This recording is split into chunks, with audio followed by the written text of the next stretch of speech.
What if I told you that the secret to a happier, more successful life isn't about adding more, but about letting go? It's not about learning new tricks, but about unlearning old habits. Sounds counterintuitive, right? Well, stick with me, because today we're diving into a powerful story that might just change the way you see everything. High up in the serene, mist-covered mountains, where the air was crisp and the world below seemed a distant hum, lived an old man and his son. The father, a man whose face was a roadmap of a life lived with intention, was known throughout the valleys for his profound wisdom. His son, a bright and eager young man, was his dedicated apprentice, hungry to absorb every lesson his father had to offer. One morning, the son approached his father with a furrowed brow. "Father," he said, his voice laced with frustration, "I feel stuck. I study the ancient texts. I practice my skills day and night. I listen to all your teachings, but I feel like I'm not making any real progress. It's like my mind is a cluttered room, and I can't find anything of value." The old man smiled gently, his eyes twinkling with understanding. He gestured towards a small, weathered teacup sitting on their simple wooden table. "Son," he said, "bring me the teapot." Puzzled, the son did as he was told, bringing the steaming pot of freshly brewed green tea. "Now," the old man instructed, "pour the tea into this cup." The son began to pour. The fragrant, amber liquid filled the cup, rising steadily to the brim. "It's full, father," the son announced, ready to stop. But the old man simply said, "Keep pouring." Confused but trusting his father, the son continued to pour. The tea overflowed, spilling onto the table and then dripping onto the floor, a precious waste. "Father, stop. It's overflowing. The cup can't hold anymore. We're wasting the tea." The old man finally gestured for him to stop. He looked at his son, his gaze both soft and piercing. "You," he said, pointing to his son's chest, "are like this teacup. You come to me so full of your own ideas, your own worries, your own expectations of what learning should be, that there is no room for anything new to enter." He picked up the overflowing cup. "You believe that to gain wisdom, you must constantly add more knowledge, more techniques, more information. You are so busy filling your cup that you haven't realized it's already full.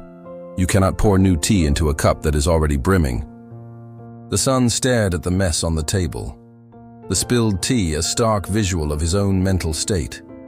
The father's words began to sink in, slowly at first, then like a dam breaking.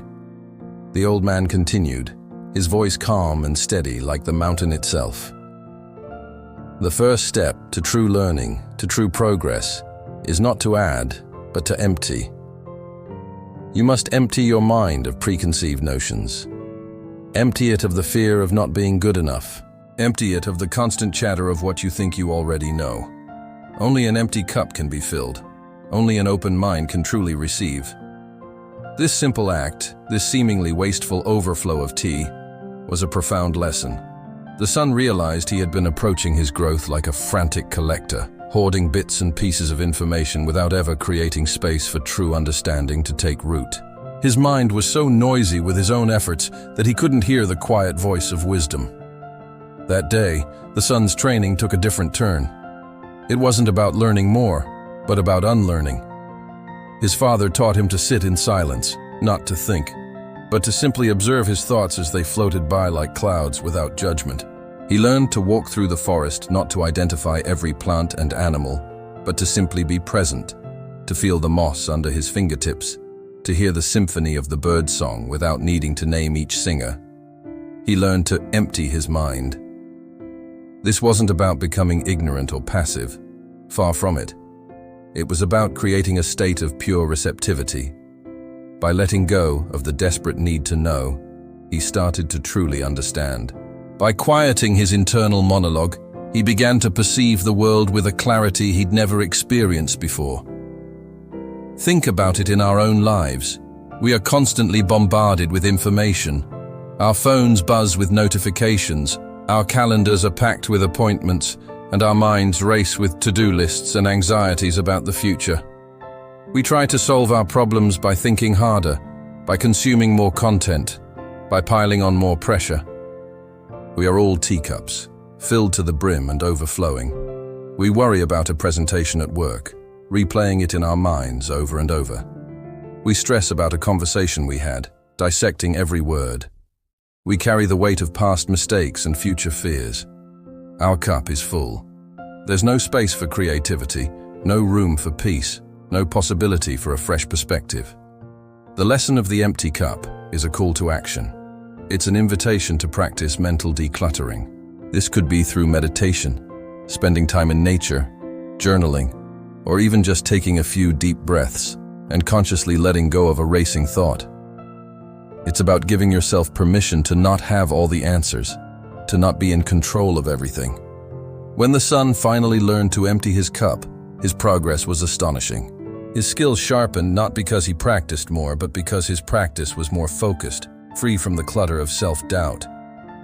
His understanding deepened because he was no longer listening to the noise in his head, but to the world around him and the wisdom within him. One evening, years later, the son, now a man with the same quiet wisdom shining in his eyes as his father, was pouring tea. His own apprentice watched, eager and full of questions. The apprentice began speaking, his words tumbling out in a rush of ambition and anxiety. The son smiled, picked up a second cup, and began to pour the tea, letting it fill to the brim and overflow onto the table. The cycle of wisdom continued. The story reminds us that true growth isn't about accumulation, it's about creation. And you cannot create in a space that is already full. You must be willing to empty your mind, to let go of what you think you know, to become a vessel ready to be filled with new insights, new joys, and new possibilities. So I ask you, what's in your cup today? What old ideas, worries, or mental clutter are you holding on to that are preventing you from receiving something new? Maybe it's time to stop pouring, and instead, to gently tip the cup and let some things go. Create some space. Empty your mind. You'll be amazed at what flows in when you do. Thank you so much for joining me on this journey today. If this story resonated with you, please hit that like button and share it with someone who might need to hear it. And don't forget to subscribe for more content to help you live a more intentional life. Until next time, be well.